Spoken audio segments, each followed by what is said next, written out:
Saat itu, Anandi, Jagdis, dan Gauri berada di suatu ruangan. Jagdis meminta Anandi bicara jujur di depan Gauri. Kenapa kau merahasiakan kedatanganmu ke Mumbai? Kenapa kau bersembunyi dari aku? Tidak ingin kau berbohong, apakah Gauri berbicara sesuatu padamu? Anandi menatap wajah Gauri dan terbayang kata-kata yang pernah diucapkan. Di satu sisi, Gauri sangat takut jika Anandi mengadukan dirinya pada Jagdis. Tapi Anandi hanya diam dan tidak berkata apapun. Jagdis berkata pada Gauri, "Coba kau berbicara dengan Anandi. Aku bingung harus berkata apa lagi." Dia sangat keras kepala. Mungkin menjawabnya Gauri berpura-pura baik untuk mengambil simpati Jagdis dan berkata, "Dari awal aku tidak pernah menyukaimu. Tapi setelah melihat persahabatan kalian, aku yakin Jagdis tidak akan mengkhianatiku. Karena dia hanya menganggapmu sebagai sahabat. Kau adalah satu-satunya keluarga yang menerima hubunganku dengan Jagdis. Kau juga telah membantu kami dalam situasi sulit dan mengirimkan uang pada Jagdis setiap bulannya. Kami sangat berhutang budi padamu. Semenjak saat itu, aku tidak pernah melarang Jagdis untuk berhubungan denganmu." Anandi bertanya, "Sampai kapan dua orang akan berkelahi satu sama lain? Apa yang akan kau dapatkan? Kejujuran itu bisa terlihat dari apa yang kau pikirkan dalam hati. Jika orang itu berpura-pura, maka akan terlihat jelas di matanya. Jika kau tidak bisa membedakan mana yang benar dan mana yang salah, apa gunanya aku masih berada di sini?" Jagdis melirik ke arah Gauri dan merasa curiga. Lalu Andini pun pergi. Tak lama kemudian Pal pun datang dan berkata, "Sedang apa kau di sini, Anandi?" Anandi mengajaknya untuk segera pergi karena dia tidak punya waktu untuk menjelaskannya. Tiba-tiba Jagdis dan Gauri keluar. Jagdis terlihat marah dan berkata, "Senang bertemu denganmu lagi. Kau bilang datang seorang diri." Anandi membela Lut dan mengatakan, "Aku yang menyuruhnya untuk tidak memberitahumu." Kemudian Gauri mengajak Anandi untuk mampir ke rumah. Namun Anandi menolak karena menurutnya Gauri mengatakan, "Kau adalah sahabat Jagdis dan pertama kalinya kau datang ke Mumbai. Jika bukan untuk kami, setidaknya kau bisa datang ke rumah demi nenek." Jagdis berkata bahwa nenek sedang sakit. "Kami khawatir dan meminta jimat untuk nenek. Aku ingin menitipkannya padamu.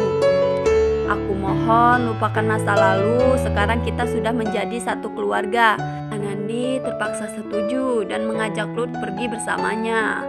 Gauri berkata dalam hati, "Aku akan menghancurkan rumah tanggamu seperti yang kau lakukan sewaktu aku masih kecil. Kau akan kehilangan sahabat tercintamu." Sesampainya di rumah, Gauri mengatakan, "Rumahku memang tidak sebesar dia, tapi kita bisa tinggal bertiga di rumah ini." Sontak Anandi, Jagdis, dan Lut terkejut mendengar hal tersebut. Gauri tertawa dan berkata, "Aku tahu kalian pasti bingung siapa orang ketiga itu. Dia adalah bayi dalam kandunganku, buah hati hasil cinta kami. Kuharap saat bayiku lahir kau akan datang untuk lihat anak kami." Lalu Jagdis berusaha mengalihkan pembicaraan dan mengambilkan air. Lalu Gauri mengajak Anandi untuk lihat kamar mereka. Seolah-olah Gauri ingin menunjukkan bahwa mereka hidup bahagia dan akur. Meskipun tinggal di tempat yang begitu kecil, Gauri berkata, "Lihatlah gambar bayi itu. Setiap pagi aku dan Jagdis selalu melihat foto tersebut dan berharap bayi kita akan lucu sepertinya. Aku titip salam pada keluarga dan katakan bahwa Jagdis hidup bahagia meskipun tinggal di rumah yang tidak begitu besar." Tak lama kemudian Jagdis memanggil Gauri dan Gauri berkata, "Lihatlah, bahkan Jagdis tidak bisa hidup tanpa aku walaupun semenit." Mereka pun akhirnya kembali ke ruangan tamu. Gauri menawarkan makanan, namun Anandi menolak.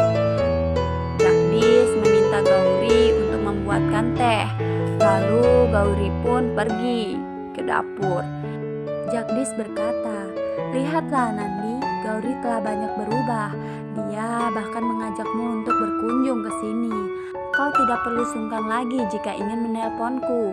Bagaimana dengan sekolahmu? Apakah semuanya baik-baik saja? Lalu bagaimana pengalamanmu menjadi kepala desa?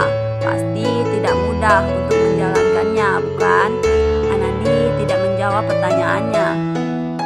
Lalu Anandi pun langsung menanyakan titipan untuk Kalyani.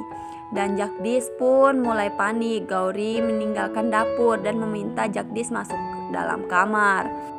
Setelah Jagdish dan Gauri memasuki kamar, mereka mengambil sesuatu dalam lemari.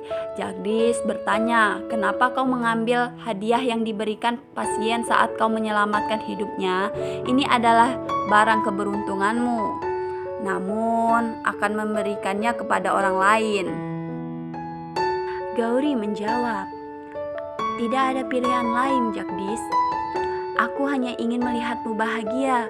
Aku tahu kau sangat merindukan anggota keluargamu, ayah, ibu, nenek, dan keluarga lainnya, termasuk Anandi. Kita tidak mungkin mengatakan padanya bahwa kita berbohong agar mereka mau datang ke rumah ini." Jagdish pun merasa terharu dengan perbuatan Gauri. Gauri pun mengatakan, "Apapun akan kulakukan untuk suamiku. Yang penting kau bahagia." Tak lama kemudian, seolah-olah Andini mengetahui kebohongan mereka dan berkata, "Mohon maaf, aku tidak bisa membawa hadiah ini untuk nenek. Aku tahu kalian hanya ingin bicara denganku dan mengajakku ke rumah ini. Keluarga sangat merindukanmu, tapi aku tidak bisa memberikan harapan." Gauri dan Jagdish pun terdiam mendengar ucapan Andini. Lalu Jagdish pun menyuruh Gauri untuk melanjutkan membuat teh. Dan Gauri kesal dan berkata, dia terlalu sombong dan membanggakan dirinya seolah-olah dia paling benar. Jagdish pun bertanya tentang kondisi rumah saat mereka dikembalikan. Anandi menceritakan bahwa suasana rumah sedang tidak nyaman. Nenek sudah mengetahui perselisihan antara Paman Prasad dan Ayah Byron. Dia juga menyalahkanku karena tidak bisa mengurus keuangan dan rumah dengan baik. Lalu Gauri berpura-pura simpati dengan mengatakan, "Aku ikut sedih mendengar kabar buruk tersebut. Aku berpikir kau adalah menantu kesayangan, tapi kenapa mereka tidak mempercayaimu?" Jagdish berkata, "Kenapa kau berbicara seperti itu dan menyalahkan Andi?" Gauri menjawab, "Aku tidak bermaksud untuk menyalahkan. Aku hanya berpikir perbuatan Andini itu benar, tapi kenapa keluarga tidak bisa menerima?" Gauri pun terus mengejek Andini hingga Lut terpancing emosi dan berkata, "Hai, jangan bicara hal buruk tentang Andini. Kalau tidak pernah tahu, pekerjaan sangat sulit."